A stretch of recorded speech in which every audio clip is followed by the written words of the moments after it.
मिलते हैं तो हमारा आमूल परिवर्तन हो जाता है। देहाध्यास गलने लगता है, चित्त सतपद में विश्रांति पाने लगता है। जैसे माँ बालक को कभी पुचकारती है, कभी खिलवाड़ खिलाती है, कभी डांटती है, कभी धमकाती है, कभी किसी ढंग से, कभी किसी ढंग से उसका लालन पालन करती है। वो तो माँ की अपनी प्रकृति है। लेकिन गुरु सजाग स्वरूप में स्थित जो महापुरुष हैं, वे लोग भी हमको कभी किसी रूप से, कभी किसी ढंग से हमारा लालन पालन, आंतरिक लालन पालन करते हैं। और उनका पूर्व आयोजित कोई प्रोग्राम नहीं होता कि ये करना है, वो करना है। जिस वक्त जिस कारण क्रियाकलाप से हमारा उत्थान होता होगा, उस समय वे परम गुरु हमारे से उस प्रकार का व्यवहार करेंगे और उस ढंग से हम पर बरसते हैं। जैसे चतुर वैद्य डॉक्टर अपनी निगाह में पेशेंट को रख के किस वक्त कौन से डोज की और किस इलाज की जरूरत है करते हैं, ऐसे ही हमारे आंतरिक स्वास्थ्य प्राप्ति के लिए बाहर की तंदुरुस्ती बिगड़ती तो दवाई, गोलियां, इंजेक्शन, ऑक्सीजन, ऑपरेशन आदि करना पड़ता है। लेकिन भीतर की जो सदियों की पुरानी लड़थड़ाती तंदुरुस्ती है, युगों का जो रोग है जन्म मरण का, उस रोग को निवारण करने के लिए वे परम गुरु भिन्न भिन्न प्रकार की औषधि, उपचार, संयम या छूटछाट का उपयोग करते हैं। और साधक की जैसी प्रकृति होती है, उस वक्त उस साधक को गुरु उसी प्रकार के भासते हैं। और हर एक साधक के अपने संस्कार हैं, अपनी योग्यता अयोग्यता है, अपनी मान्यता और पकड़े हैं, और अपनी देखने की दृष्टि है, अपनी सोचने की दृष्टि है। हर साधक को अपने सद्गुरु के प्रति अपने ढंग का आदर, मूल्य, अहोभाव अथवा लड़थड़ाती श्रद्धा आदि हुआ करते हैं। साधक जब प्रारंभ ऐसे ब्रह्मवेताओं के श्री चरणों में आता है, उस समय जो उनको देखता है और उनकी योग्यता मापता है, वो अपने ढंग की होती है, छोटी सी। साधक जो जो संतत्व के नजीक जाता है, जो जो साधक पर सद्गुरुओं की कृपा बरसती है, सूक्ष्म परिवर्तन होते रहते हैं। और जो जो बुद्धि साधक की शुद्ध करते हैं गुरुदेव, जो जो साधक का अंतःकरण शांत होता है, जो जो साधक के तन और मन के विकार क्षीण होने लगते हैं, त्यों उसकी बुद्धि शुद्ध होती है और त्यों ही सतगुरु का महत्व वो समझता जाता है। जब साधक में रजोतमो फिर से आ जाता है, तो उसके जीवन में महत्व का, सद्गुरु के सानिध्य का, सद्गुरु के उपदेश का प्रभाव थोड़ा सा हिल जाता है। लेकिन जब सतोगुण बढ़ता है, तो फिर उसके चित्त में सद्गुरु तत्व का वो शुद्ध विशुद्ध संचार निखरने लगता है। चतुर साधक रजोतमो गुण बढ़े नहीं, उसकी सावधानी रखता है। अगर रजोतमो गुण आ जाता है तो सतर्क होकर गुरु निर्दिष्ट मार्ग से उस रजोतमो गुण को वो क्षीण करता है, दबाता है। जो जो साधक सजाग रहता है, गुरु की कृपा अनिवार्य है, लेकिन साधक का पुरुषार्थ भी अनिवार्य है। सूर्य नारायण की कृपा अनिवार्य है खेती होने के लिए, लेकिन किसान की सजगता भी अनिवार्य है। किसान का परिश्रम और किसान की सजगता अनिवार्य है, तब खेती फलती है। ऐसे ही गुरुदेव की कृपा अनिवार्य है, लेकिन साधक का साधन भजन में उत्साह और पुरुषार्थ भी अनिवार्य है। और किया हुआ साधन भजन, की हुई सात्विकता, की हुई आध्यात्मिक यात्रा कहीं बिखर न जाए, उसकी सजगता भी साधक के लिए अनिवार्य है। अभी नन्हे मुन्ने पौधे हैं, अभी खेत उभरा है, उसकी रक्षा कर, नहीं तो बकरे, गाय, ढोर, ढांखर उसे कुचल देंगे, नष्ट कर देंगे। अथवा तू सिंचाई नहीं करेगा, खाद पानी का ख्याल न रखेगा, तभी भी खेत लहलाने से इनकार कर देगा। ऐसे ही है साधक, तू अपने दिल के खेत में ब्रह्म विद्या की सिंचाई करता रहना, जिससे आत्मज्ञान का फल लगे। और ये सिंचाई तब तक तू करता रहना, बाढ़ तब तक बनाता रहना, सजगता से बाढ़ की निगरानी करते रहना, जब तक तुझे वो अमृत पद की प्राप्ति न हो। ये संसार कंटीला मार्ग है, जैसा हरा खेत होते ही ढोर ढांखड़ आ जाते हैं, छोटे मोटे जीवाणु भी आ जाते हैं। किसान फिर दवाइयाँ छांटता है।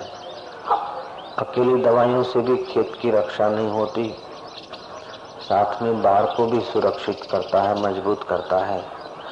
बाढ़ और दवाइयों से भी पर्याप्त काम नहीं होता है, खेत को पानी भी देता है और खाद आदि भी देता है।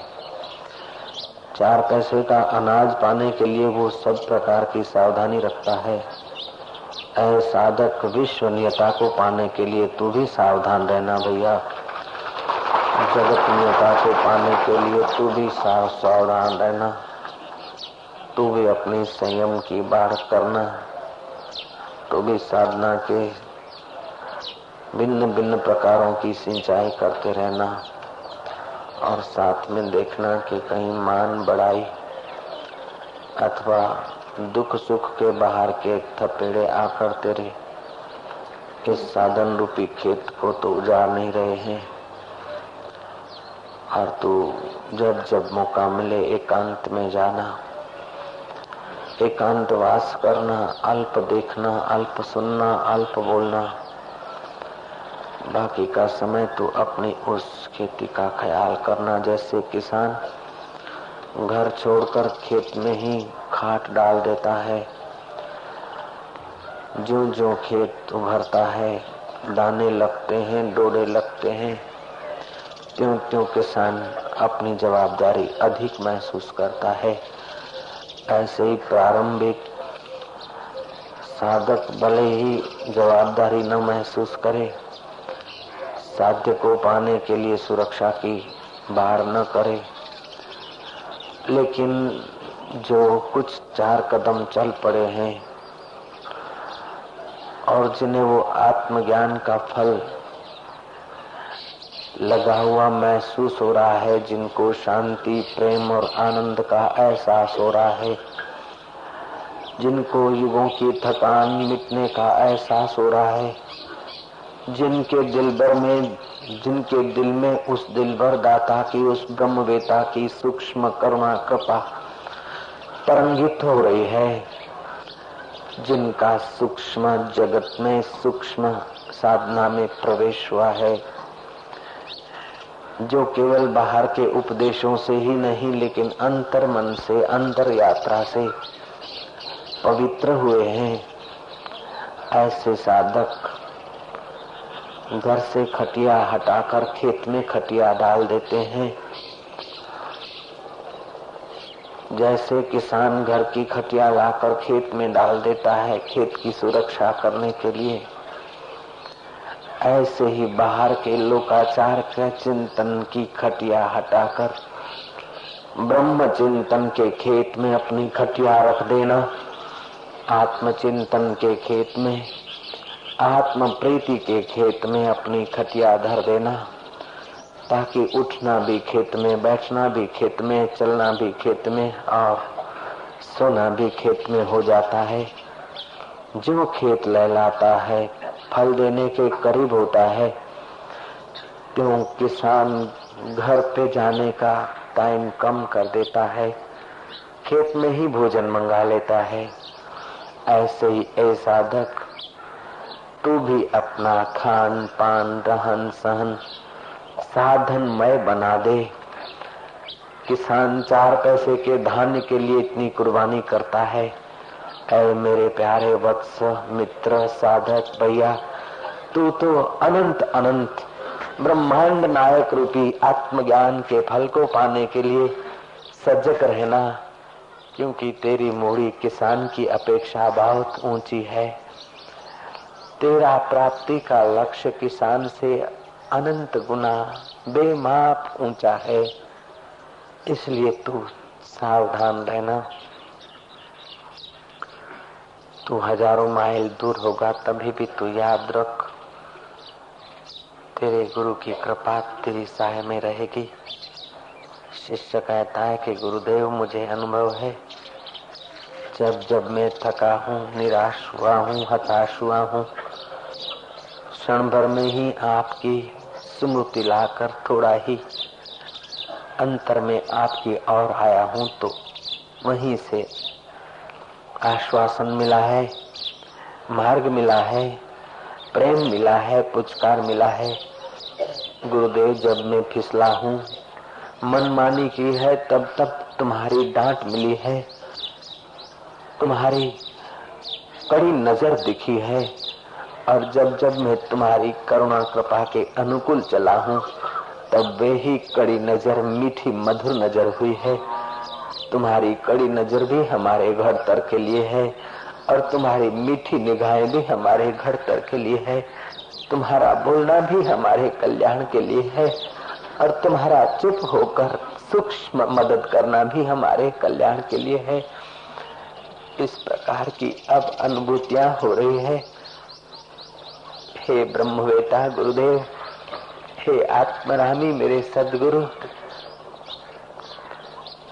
तुम न जाने किस किस प्रकार हमारा लालन पालन करते हो, न जाने किस किस प्रकार तुम्हारा कोई पूर्व आयोजन नहीं, लेकिन हर अदा, हर अंगड़ाई, हर इलचाल, चाहे फिर हाथ की एक्शन हो, चाहे निगाहों की, नैनों की छटाएं हो, चाहे बोलना हो, चाहे चुप होना हो, हम लोगों को न जाने किस किस रूप में वो रहस्यमय अंगड़ाइयां मिलती है। लटका करता ब्रह्म हमारे जीवन में अपना ब्रह्म भाव, अपना ब्राह्मी अनुभूति का अमृत सिंचन करता है।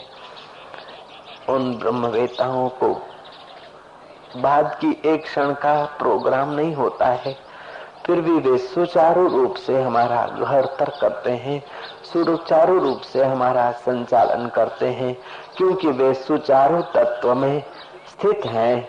और वह परमात्मा ऐसा ही है जिसने उसकी करीबी का एहसास किया है, जिसने उसमें अपने आप को प्रतिष्ठित कर दिया है, अपने आप को मिला दिया है।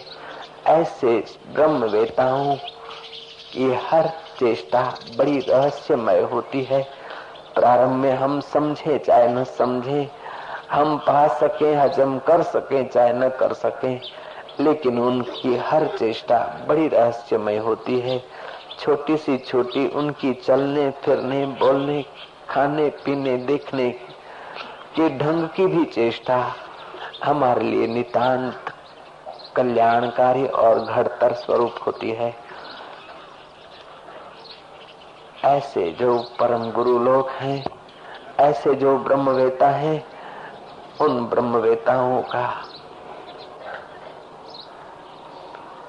बयान हम लोगों के जीवा में ताकत नहीं, हम लोगों के शब्दों में ताकत नहीं कि उन ब्रह्मवेता महापुरुषों की उस घड़तर लीला का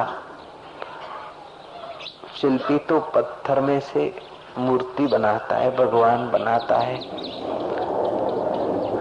लेकिन ऐसे ब्रह्मवेता विरोध करने वाले, प्रतिक्रिया करने वाले, बलवा पुकारने वाले मन बुद्धि के मनुष्य को ब्रह्म बनाता है। पत्थर से मूर्ति बनाना आसान है, क्योंकि वो शंका नहीं करेगी, फरियाद नहीं करेगी, घर नहीं भागेगी। लेकिन ये साधक तो घर भी भागेगा, दुकान में भी भागेगा, सुकर्म में थोड़ा चलेगा तो कुकर्म में भी भागेगा, चिंता में भी गिरेगा तो अहंकार की ओर भी दौड़ करेगा।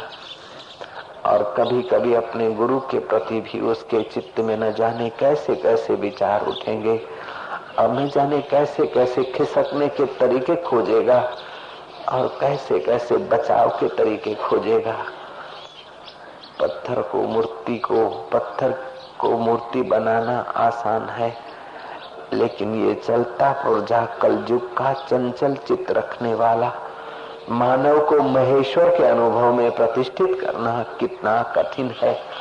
वो अति कठिन कार्य सहज में स्वाभाविक स्वयं रचित मनोरंजन के भाव से जिन परम गुरुओं के द्वारा ये कार्य संपन्न होता है, ऐसे गुरुओं को समझने के लिए है साधक, हे मेरे मन, तू अथाह विश्वास, अथाह साधना सामग्री, अथाह पुरुषार्थ, अथाह प्रेम, अथाह तत्व को पाने का दृढ़ निश्चय रखेगा, तभी तुम ऐसा तभी तो उस अथाह अनुभव के दाताओं को पहचान पाएगा, उनको समझ पाएगा। जितना जितना तू परमात्मा के लिए लालायित रहेगा, उतना उतना तू परमात्मा के प्यारों को पहचान पाएगा, उतना उतना तू परमात्मा के प्यारों के निकट हो पाएगा। हे मित्र, हे भैया, हे वत्स, जो विकारों के प्यारे हैं, जो परिवर्तित पदार्थों के प्यारे हैं, उनके प्रभाव से तू बचना। जो परमात्मा के प्यारे हैं और जो तुझे परमात्मा में प्रतिष्ठित होकर ही चैन की नींद लेना चाहते हैं, जो तुझे परमात्मा पद में विश्राम कराने के लिए तत्पर हैं, तू उनको सहयोग करना, तू हानाकानी मत करना, तू इनकार मत करना, तू फरियाद मत करना, तू छटकने के इलाज मत करना, तू फिसलने की अपनी पुरानी आदत को मत पकड़ना। हे मेरे साधक, हे भैया, जीवन तेरा कितना कीमती है वो ब्रह्मवेता जानते हैं, और तू कितना तुच्छ चीजों में गिर रहा है वो भी वे जानते हैं।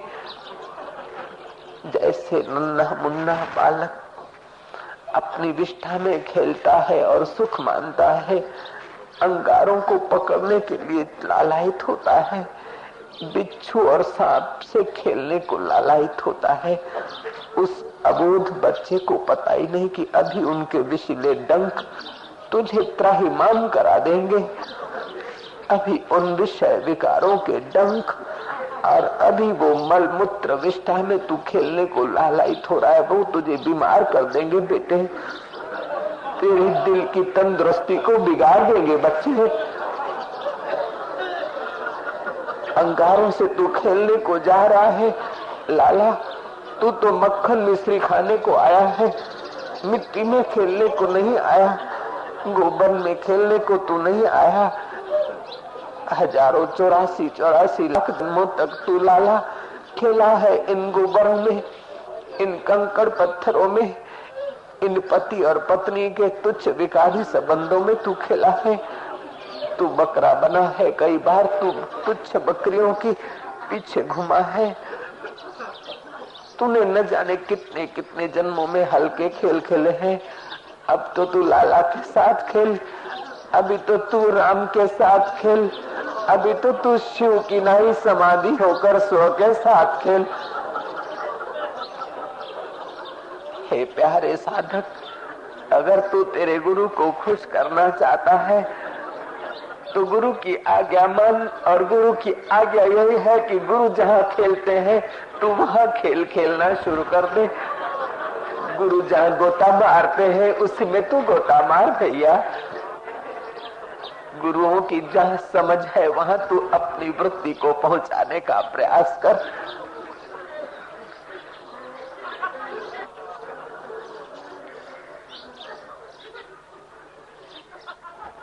इस नश्वर खिलौनों को पकड़कर सुख मनाएगा।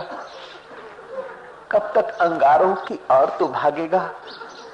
करुणामयी माँ जैसे समझाती है, बच्चा रुक जाता है, माँ इधर उधर हो जाती है और बच्चा फिर अंगारों की ओर जाता है और छू लेता है। चमकते अंगारों को खिलौना समझकर छू लेता है और त्राहिमाम पुकारता है। फिर उसकी माँ को कितना दुख होता है। उस समय उस बालक को पता नहीं, लेकिन माँ थप्पड़ मार देती है। उसकी थप्पड़ मारना भी करुणा से भरी है, उसका कान पकड़ना भी करुणा से भरा है, उसका हाथ पैर बांधकर सजा देना भी प्यार से और करुणा से ही प्रेरित है। ऐसा साधक तो जब गलत रास्ते जाता है, उन अंगारों और कंटकों में तुम कदम रखता है, तो गुरु रूपी माता पिता तुझे कड़ी आंख दिखाते होंगे। तू एहसास भी करता होगा गुरु रूठ गए हैं, नाराज हो गए हैं, पहले जैसे नहीं है, ऐसा तुझे लगेगा। लेकिन तू गौर से देखेगा कि तू पहले जैसा नहीं रहा। तू अंगारों की ओर गया,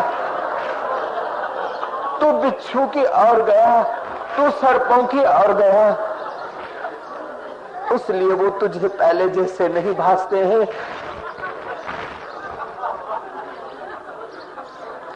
तू शंका कुशंका में गया, तू अपनी अल्पमति से ब्रह्मवेताओं गुरुओं को तोलने का दुस्साहस करने को गया। इसलिए उन्होंने तुझे कड़ी आंख दिखाई है। वो कड़ी आंख भी तेरी कल्याण के लिए है। कड़ी आंख भी करुणा से भरी है, कड़ी आंख भी कृपा से भरी है, कड़ी आंख भी प्रेम से भरी है, कड़ी आंख भी पुकार से भरी है कि तू चल चल, तू ऐसा मत कर, आगे चल, रुक मत, आगे चल, गिर मत, सावधान हो, फिसल मत, साहस कर, गद्दार मत हो, तू सावधान हो, कृतज्ञ मत हो, तू कृतज्ञ हो। इस प्रकार की उन आंखों से झलकती हुई ज्योत को तू समझा कर, गुरु नाराज है ऐसा करके तू फरियाद मत कर, दुखी होकर तू संसार के कचरे में अधिक मत कूदना। गुरु नाराज है तो उससे रिझाने का एक ही तरीका है कि तू फिर जहां भी हो, घर में हो, मंदिर में हो, अरण्य में हो, जहां भी हो, तू फिर ध्यान शुरू कर दे, फिर परमात्मा को प्यार करना शुरू कर दे, तू फिर गुरुओं के अनुभव में डूबना शुरू कर दे। वो कड़ी आंख दिखती हुई गुरु की गर्म आंख दिखती तेरे को उसी क्षण शीतल मिलेगी। रूठे हुए गुरु उसी क्षण तुझ पर प्रसन्न हुए तुझे दिखेंगे, दूसरी क्षण वे तुझ पर बरसते हुए दिखेंगे। वे तुझ पर बरसते ही रहे। अगर तू ऐसा होना चाहता है तो तू भी उनके अनुभव में मिटता जा, तू भी अपनी खटिया खेत में रखता जा, तू भी अपना समय खेत में बिताता जा, क्योंकि तेरा खेत लहला रहा है। गुरुओं को दिखता है तेरे खेत में बुआई हुई है, सिंचाई हुई है और कुछ हरा भरा भी हुआ है। जैसे किसान का बेटा खेत को देखने जाए और खेत न देखे, खेत में गधे घुस जाए और बाप देखे तो बाप को कितनी नाराजी होती है। खेत में गाय भैंस घुस जाए तो बाप को कितनी नाराजी होती है। ऐसे ही ऐ साधक तेरी साधना रूपी खेत में तू अहंकार और वासना रूपी गधे गधियों को मत घुसने देना। जड़ भोगवादी रूपी भैंसे भैंसियों को मत घुसने देना। और मीठी मीठी बात बोलकर अपने होकर भी जो तेरा समय खराब कर दे, ऐसे गाय और बैलों को भी मत घुसने देना। उन टोलों को दूर से आते जब देखता है चतुर किसान तो पहले से बैटरी उठाता है, डंडा उठाता है, खेखू करता है, आवाज करता है, हाकल करता है। ऐसे जब तेरे खेत में भी कोई प्रवेश करने को हो तो तू ओम का खूंखार करना, गर्जना करना, नारायण नारायण का तू बैटरी प्रकाश कर देना। गुरुदेव गुरुदेव की तू लठ की छड़ी जरा खटका देना। वे ढोर दूर से ही, वे पक्षी दूर से ही उड़ान ले, तेरा खेत चुगने को आए उसके पहले ही तू अपनी तैयारी रखेगा तो तेरा खेत बच जाएगा। अरे 4 पैसे के खेत के लिए इतनी तैयारी करते हैं किसान, उन किसानों को कम से कम तो गुरु मान लिया करना इस समय।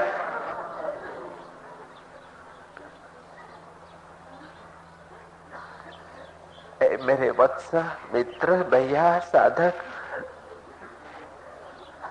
तुझे पता नहीं, तेरे गुरु को वो पता है कि तू क्या हो सकता है, तुझ में कितना सारा भरा है।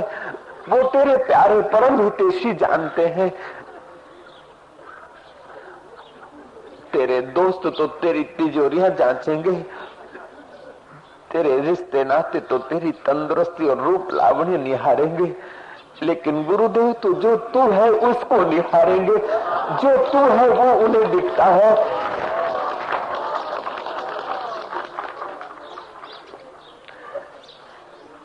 उन्हें तू जैसा दिखता है एक दिन तू अपने को वैसा देख ले। लेकिन जो जो उनकी कृपा पचती गई त्यों त्यों पता चला कि उनकी करुणा, उनकी कृपा, उनका वह कार्य अत्यंत सूक्ष्म है। वे मौन में होते हैं, गुफा में होते हैं, अपने रूम में होते हैं, फिर भी हमें सहयोग करते रहते हैं। वे दिन रात हमारे उत्थान के लिए लगे रहते हैं। उनकी कृपा का बदला चुकाना या बयान करना मेरे जिह्वा की ताकत नहीं। ये चाहे किसी रूप में हो, किसी ढंग में हो, किसी रंग में हो, उन ब्रह्मवेताओं को, चाहे फिर वो दत्तात्रेय हो, चाहे कृष्ण हो, चाहे श्री राम हो, चाहे स्तंभ सदाशिव हो, चाहे लीलाशाह भगवान हो, चाहे और ब्रह्मवेताओं के रूप में हो, लेकिन उन सब ब्रह्मवेताओं को हमारा कोटि कोटि प्रणाम है, जो साधकों को जन्मों से भटके हुए काम विकारों में, लोभ में, मोह में अटके लटके हुए जीवों को शिव स्वरूप में प्रतिष्ठित करते हैं। उनकी मेहनत लाजवाब है, उनकी कृपा लाजवाब है, उनकी घरने की कलाएं लाजवाब है, उनकी हिलचाल लाजवाब है, उनकी बोलचाल लाजवाब है, उनकी निगाहें लाजवाब है। ये तो वाचो निवर्तन्ते, तैत्रीय उपनिषद कहती है, दूसरे अध्याय में आता है, ये तो वाचो निवर्तन्ते अप्राप्य सा मनसा सह आनंदोति ब्राह्मण न बिभेति कदाचन। जहाँ वाणी नहीं जाती मन लौट कर आता है। उस आनंद स्वरूप को पाकर वो ब्राह्मण ब्रह्मवेता फिर कभी भयभीत नहीं होता। उस ब्रह्म का अनुभव करने वाला ही तो वास्तविक ब्राह्मण है। जन्म से तो शूद्र है और दीक्षा से द्विज होता है, वेद पढ़े तो विप्र होता है, और ब्रह्मवेता की कृपा को पचाकर ब्रह्म अनुभव करे तो ब्राह्मण हो जाता है। ऐसा ब्राह्मण फिर मौत से भी नहीं डरता। वो ब्राह्मण जानता है मौत हो जाए ऐसा मैं नहीं हूं, मौत मुझे मार सके वो मैं नहीं हूं। मौत की मौत हो जाती है मेरी निगाह पड़ते ही। वो साधक जब ब्राह्मण बनता है, जब ब्रह्मवेता हो जाता है, फिर वो कभी भयभीत नहीं होता। रोने के समय रोता हुआ दिखता है, फिर भी वो नहीं रोता। हंसने के समय हंसता है, फिर भी वो नहीं हंसता। वो एक ऐसी जगह पर ऐसे ऊंचे अनुभव में पहुंचता है कि रोना, हंसना, मिलना, बिछड़ना, देखना न देखना, बोलना न बोलना, सब उसके लिए एक अवर्णनीय सी अवस्थाएं हो जाती है। ऐ साधक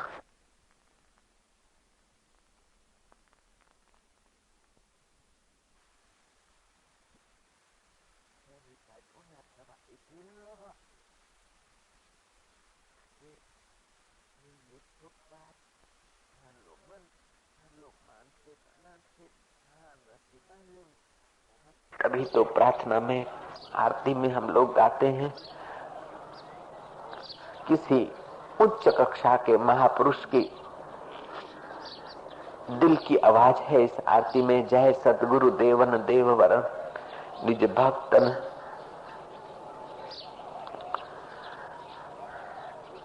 जय सतगुरु देवन देववरन निज भक्तन रक्षण देह धर्म, पर दुख हरम सुख शांति करम, निरुपाधि। जहाँ उपाधियों की पहुंच नहीं है,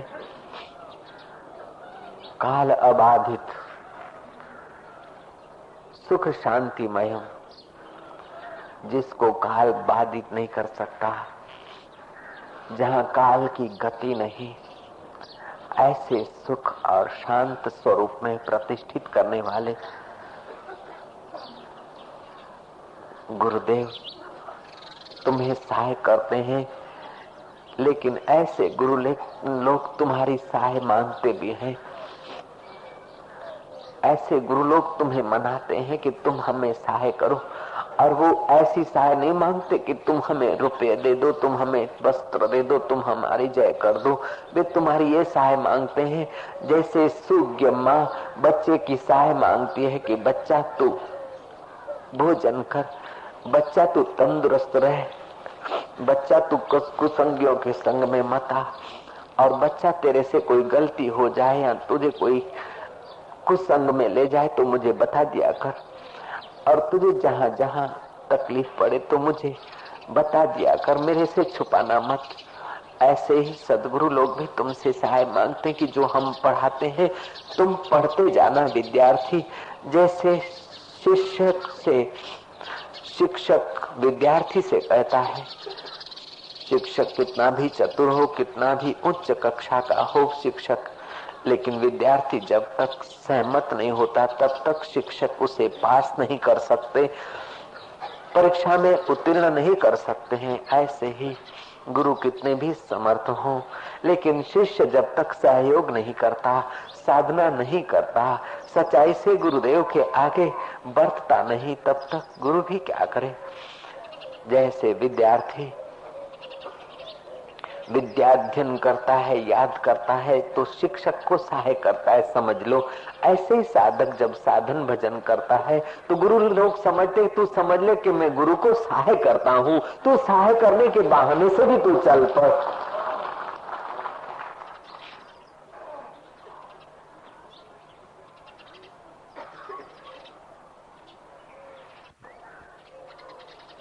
वैसे परम गुरु लोग हमारे साथ आज एक व्यवहार करेंगे तो हो सकता है कि कल दूसरे ढंग का व्यवहार कर लें। एक क्षण में हमारे साथ एक प्रकार का व्यवहार करते हैं, हो सकता है दूसरी क्षण हमारे साथ उनका व्यवहार दूसरे ढंग का ही हो जाए।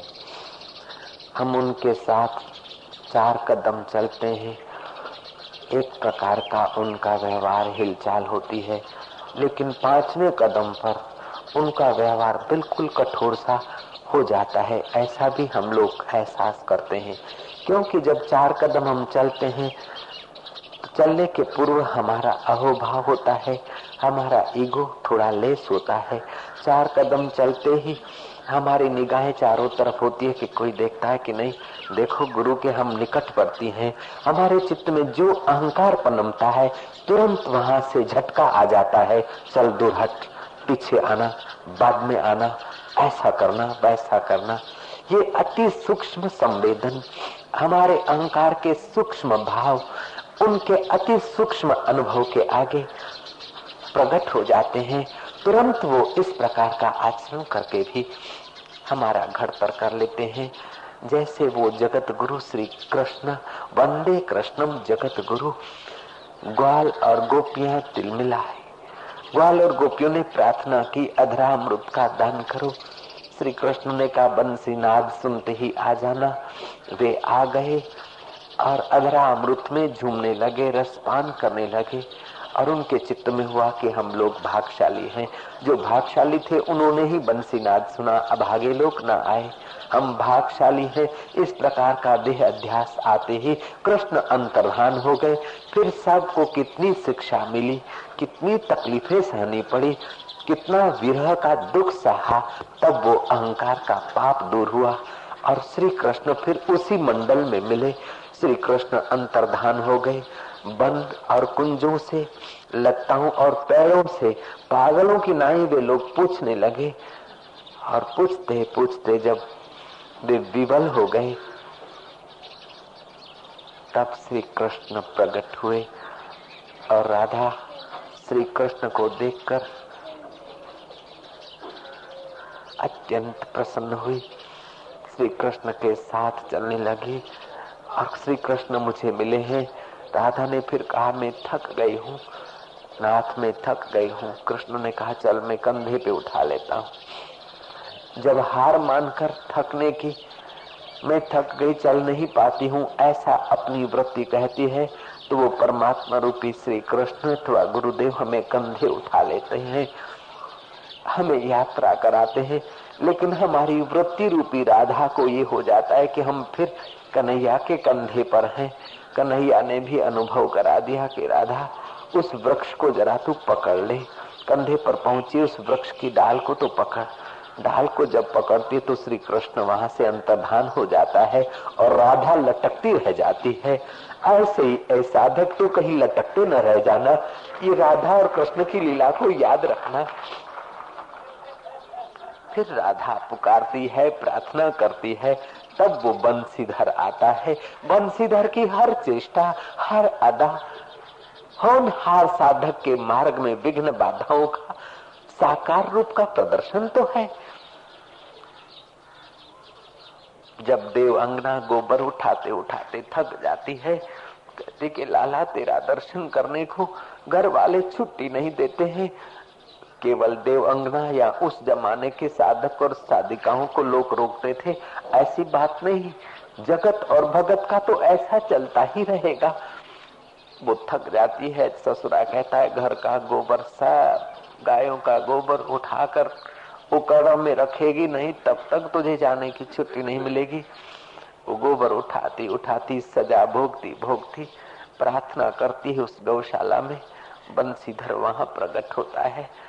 तू बंसी बजा रहा, मैं तो थकी मारी जा रही हूँ, तू मदद भी नहीं करता, मुझे तगारा उठवा दे। कन्हैया बोलता है तगारा तो उठवा दूं, लेकिन मेहनत क्या देगी? कि तू जो मांगेगा वो दूंगी। कि एक तगारा उठवाऊं तो एक लोंदा मक्खन का देना, अगर कबूल है तो मैं उठवाऊं, मदद करूं। देवंगना बोलती ठीक है, उठवा दे, जल्दी कर, फिर तेरी उन लीलाओं में मुझे आना है। एक तगारा उठा, दूसरा उठा। वो नटखटिया नागर क्या कहता है कि तू कैसे गिनेगी अनपढ़, कितने तगारे हो गए, फिर तू मक्खन के लोंदे देने में कंजूसी करेगी, मैं नहीं उठवाता। क्या उसकी अंगड़ाइयां है? उस ब्रह्मवेता में ही ब्रह्म स्वरूप में कदम कदम के हिलचाल में उत्थान के सिवा और क्या है? क्या वो मक्खन का जरा से 1, 2, 5, 25 लौंदों का भूखा है? नहीं, प्यार से, अंगड़ाई से, नखरों से, रूठने से और प्रसन्न होने से वो तुम्हारे तक पहुंच रहा है। वो तुम्हारे दिल में अपना डेरा डाल रहा है कन्हैया। देवंगना कहती है, देख लाला, जितने तगारे उठाएगा, एक एक तगारा उठाता जाएगा, मैं एक एक गोबर का टिल्ला तेरे मुंह पे करती जाऊंगी। वो बोलता है, स्वीकार है। क्या उसकी उदारता है? एक एक गोबर का तगारा उठ रहा है, एक एक टिल्ला मुंह पर हो रहा है।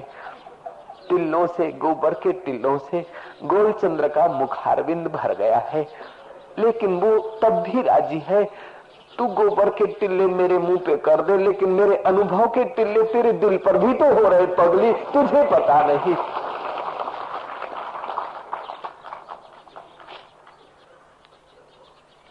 ऐसे अवतारी पुरुष तुम्हारी उन्नति के लिए क्या नहीं सहन करते हैं। ऐसे ही जो परम गुरु हैं, उनको तुम लांछन के टिल्ले लगाओ, तुम्हारा भाई लगा दे, तुम्हारा मित्र लगा दे, तुम्हारा पड़ोसी लगा दे कि बाबा के पास गया तब से ऐसा हो गया। पत्नी ने टिल्ला लगा दिया कि बाबा के पास गया तब से मेरी कुछ नहीं मानता है। सेठ ने टिल्ला लगा दिया कि ये महाराज के पास आया तब से बेफॉर्म हो गया। साहब ने टिल्ला लगा दिया कि आश्रम में जाने के बाद बड़ा निर्भय हो गया। पड़ोसी ने टिल्ला लगा दिया कि आश्रम में जाने के बाद संत, कोई से कोई संत मिले हैं, कोई बाबा फलाना मिला है कि किस कहीं काम का नहीं रहा, पिक्चर में भी नहीं आता, गोलगप्पा भी नहीं खाता, पेटिस को नहीं छूता। क्या जिंदगी है। जैसे कन्हैया ने गोबर के टिल्ले सहे, ऐसे ही कन्हैया तत्वों में जो प्रतिष्ठित है, ऐसे ब्रह्मवेता तुम्हारे अनेक प्रकार के टिल्ले सहते हैं। उसलिए सहते हैं कि शायद उनके टिल्ले तुम्हारे दिल तक पहुंच जाए।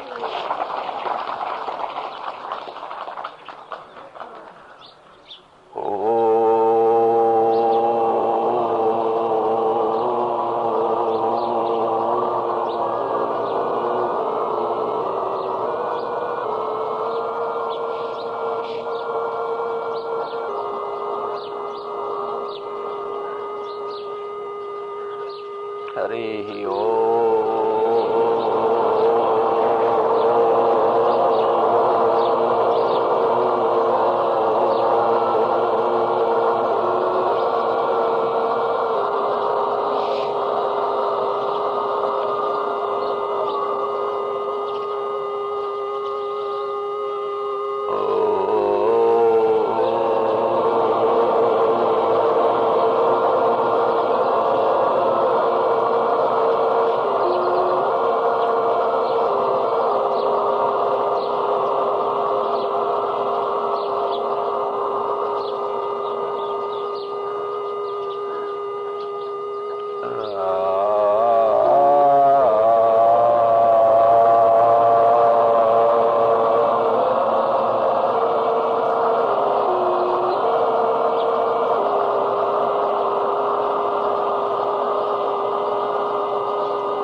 પોતાના સદગુરુની વાણી સાંભળી શિષ્યના હૃદયથી આશ્વાસન દેતો, બાહેંધરી દેતો એક સ્વર નીકળ્યો કે ગુરુદેવ, તમારા નામ ઉપર તિલક લાગે, ટિલ્લાઓ લાગે, કાળા ટિલ્લાઓ લાગે, લાલ ટિલ્લાઓ, પીળા ટિલ્લાઓ લાગે, તે અમને શોભે નહીં. છતાં પણ સમાજ તો સમાજ છે, લોક તો લોક છે, અને આપને એની પરવા નથી. આપને તો અમારા ઉત્થાનની પરવા છે. તો અમને પણ હવે આપના અનુભવને પચાવવા માટેની ધગસ જાગી છે. ગુરુદેવ, અમે આપને વચન આપીએ છીએ કે અમે તમારા અનુભવના તિલક અમારા હૈયામાં વધારતા જઈશું. તમારી અનુભૂતિની, તરંગોને અમે પચાવતા જઈશું. તમારા પ્રેમ ભર્યા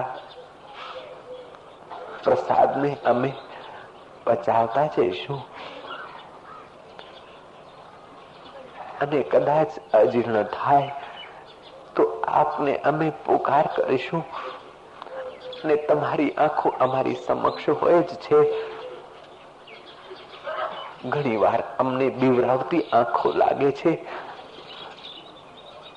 અને ઘણી વાર અમને ઉત્સાહ પ્રેરક તમારી આંખો દેખાય છે અને ઘણી વાર પ્રેમ વરસાવતી હોય તેવી દેખાય છે. તો હે ગુરુદેવ, દુનિયાના તમામ સંબંધો ભલે પાતળા પડી જાય પણ हमारो साधना संबंध पातड़ो न थाय. जैसे जीव में जान रहे तन में प्राण रहे, तैसी प्रीति संधि डोरी तो पासे सुरभि रहे. जब तक जी में जान रहे तन में प्राण रहे तब तक श्रद्धा की डोर, श्रद्धा की इस पतला सा धागा तेरी और बढ़ता रहे. तू जोर से पकड़ना, अभी नया नया नाता है. कहीं तेरे और मेरे बीच की इस डोर में कोई पेच न लड़ा ले. स्वामी मोहे न बिसारियो, चाहे लाख लोग मिल जाएं, तुमको हम जैसे बहुत हैं, हमको तुम जैसे नाई. हे प्रभु, तो हमें असत्य से बचाकर सत्य की ओर ले चलना, अंधकार से बचाकर आत्म प्रकाश की ओर ले चलना, जन्म मृत्यु से बचाकर अमरता की ओर ले चलना. तू तो ले ही चल रहा है, लेकिन हम सहयोग करते रहे, ऐसा भी तू हमें सहयोग करना.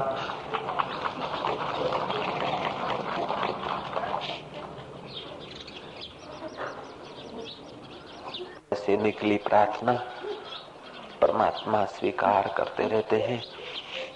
सच्चे दिल की पुकार और सच्चे दिल का पश्चाताप पाप नाश कर देता है. सच्चे दिल की पुकार उस अनंत की सहायता का अधिकारी बना देती है. सच्चे हृदय का प्रेम उस प्रेमास्पद के करीब ले जाता है.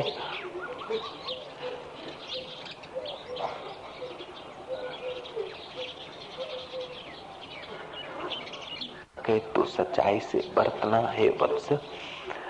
दंभ को, पाखंड को, झूठ को, कपट को अपने निकट मत पटकने देना. तो सच्चाई से प्रार्थना करना. रोना आए तो रो लेना, लेकिन रोने के ढोंग में कभी मत गिरना. हंसना आए तो हंस लेना, लेकिन हंसने के ढोंग में कभी मत फिसलना. करना है तो कर लेना, लेकिन अच्छा काम करके दिखाने के ढोंग में मत आना. जितना तू भीतर से सच्चाई बरतेगा, हे मेरे साधक, हे मेरे शिष्य, हे मेरे वत्स, हे मेरे प्रिय, हे मेरे भैया, उतना ही तुझे शीघ्रता से ही मेरे स्वरूप की मुलाकात होगी, मेरे अनुभव की अनुभूति होगी, मेरे और तेरे बीच की दूरी दूर हो जाएगी. तो में तुलसीदास जी ने सत्य कहा है, गुरु बिना भवनिधि तरहि न कोई, चाहे बिरंची शंकर सम होई. गुरुदेव, गुरु बिना भवनिधि तरहि न कोई. तुम्हारी करुणा कृपा के सिवाय भवनिधि संसार सागर कोई नहीं कर सकता है. चाहे ब्रह्मा जी से सा सृष्टि करने का सामर्थ्य रखता हो, शंभ सदाशिव जैसी समाधि कर सकता हो, फिर भी आत्मबोध तो गुरुदेव तुम्हारी आखिरी चाबी से, आखिरी कृपा कटाक्ष से होता है. और तुम उसी क्षणों का इंतजार करते रहते हो कि कब ये मेरा साधक सिद्धत्व का अनुभव कर ले. गुरुदेव, तुम्हारी उदारता, तुम्हारी करुणा ने ही मुझे स्वस्वरूप की यात्रा कराई. गुरुदेव,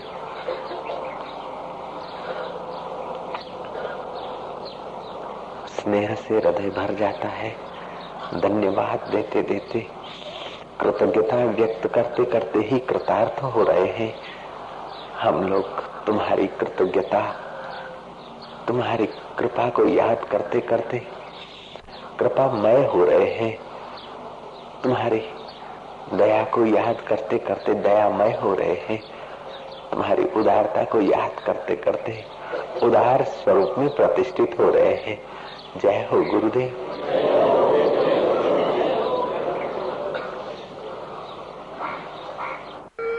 हम तो शांति में और स्नेह के साम्राज्य में खोए खोए जा रहे हैं।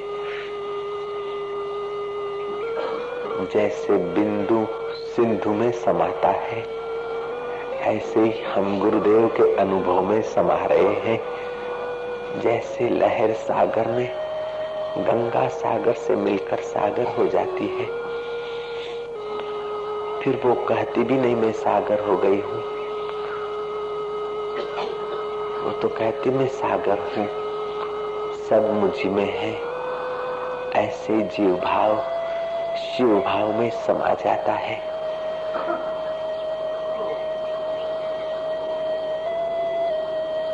जय हो। આજની ઘડી રળિયામણી મારા ગુરુ તત્વની વધામણી, મારા ગુરુના આનંદ સ્વરૂપની વધામણી, મારા ગુરુદેવનો આત્મા તે મારો આત્મા, મારા ગુરુદેવનો અનુભવ તે મારો અનુભવ, મારા ગુરુદેવનું હાસ્ય તે મારું હાસ્ય, મારા ગુરુદેવની દ્રષ્ટિ તે મારી દ્રષ્ટિ,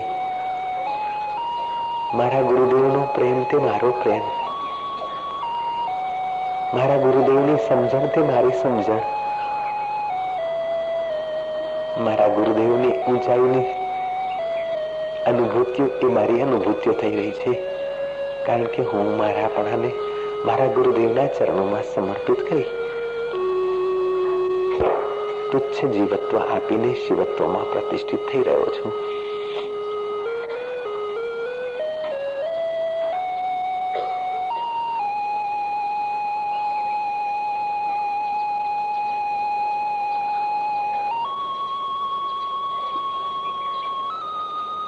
આ શાંતિનો અને આનંદ સ્વરૂપનો અનુભવ સંસારી બિચારા ક્યાં કરી શકે? એ તો સતશિષ્ય ને સાત સાધકનો જ અનુભવ, જે સંસારને પોતાનું માને અને સંસાર માટે ભટકે તે સંસારી, પણ જે પોતાને સાધક માને અને સાધ્ય પોતાનું લક્ષ્ય માને, ગુરુનું જ્ઞાન પોતાનું લક્ષ્ય માને, તે સાધકો જ એવો અનુભવ કરી શકે.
આજે તો વાલનો પ્રેમનો પૂર આવી રહ્યો છે. હૈયું વાલથી પ્રેમથી ભરાઈ રહ્યું છે. ઓમકારની ધ્વનિ પણ ઉચ્ચારિત કરવામાં જાણે પરિશ્રમ પડતો હોય તેવી ચિત્તની દશા થઈ રહી છે. સાધકના અનુભવ સાધ્યની નજીક જાય તો ઉચ્ચારણ કઈ રીતે થાય? છતાંય કેમે કરીને ચિત્તને ઓમકારના ગુંજનથી થોડું ગુંજાવતા પૂરું કરતા પહેલા ચિત્ત પરમાત્માના ગુરુ તત્વના અનુભવમાં પૂર્ણ વિશ્રાંતિ પામી રહ્યું છે.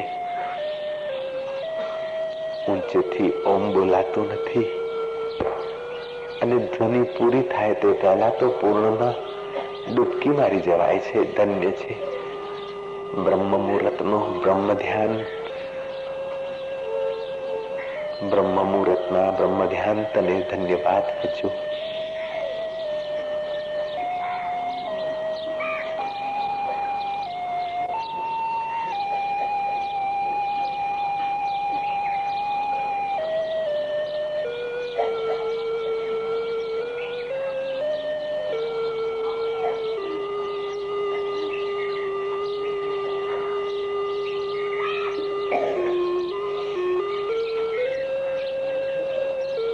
હે પ્રેમ મદિરા,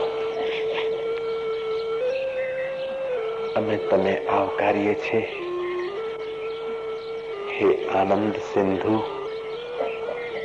અમે તુજમાં અર્પિત થઈએ છીએ.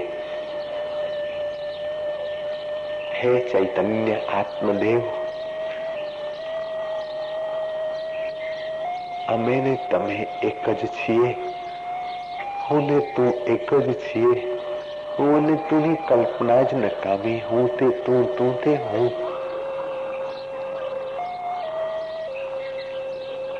આનંદ સ્વરૂપ આત્મા તે હું અને હું તે આત્મા આનંદ સ્વરૂપ. કેમ બરોબર છે ને ગુરુદેવ? અરે હા ભૈલા, ચોક્કસ. સંદેહ કરીશ નહીં, પાછો પડીશ નહીં.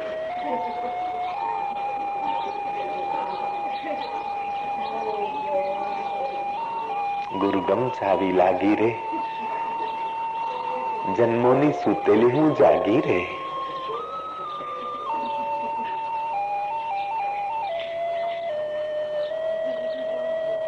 ના કોઈ મારો પુત્ર, ના કોઈ મારો પતિ, ના કોઈ મારો મિત્ર, ના કોઈ મારો શત્રુ. પુત્ર, પતિ, મિત્ર, શત્રુમાં હું જ છું, હું જ છું, હું જ છું. હવે મને જડી છે ચાવી મારા સોહમ સ્વરૂપની. જે તે દેખાય છે તે હું જ છું. સોહમ, સોહમ, સોહમ.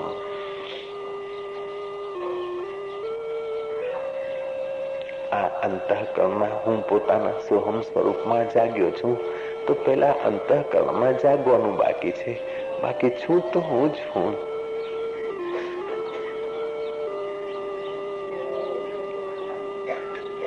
तमाम दुनिया है खेल मेरा, मैं खेल सबको खिला रहा हूँ. कभी तो दिन को निकालूं तारे, कभी तो चांद को चमका रहा हूँ. वो मैं चैतन्य आत्मा हूँ. इस प्रकार का साधक का दिव्य अनुभव साक्षात्कार का स्वरूप लिए जा रहा है. अत्यंत अंतरंग साधना से, नित्य ध्यान से नित्य वस्तु के करीब साधक आता जा रहा है. क्यों उसके संदेह, चिंताएं, थकान दूर होती जा रही है.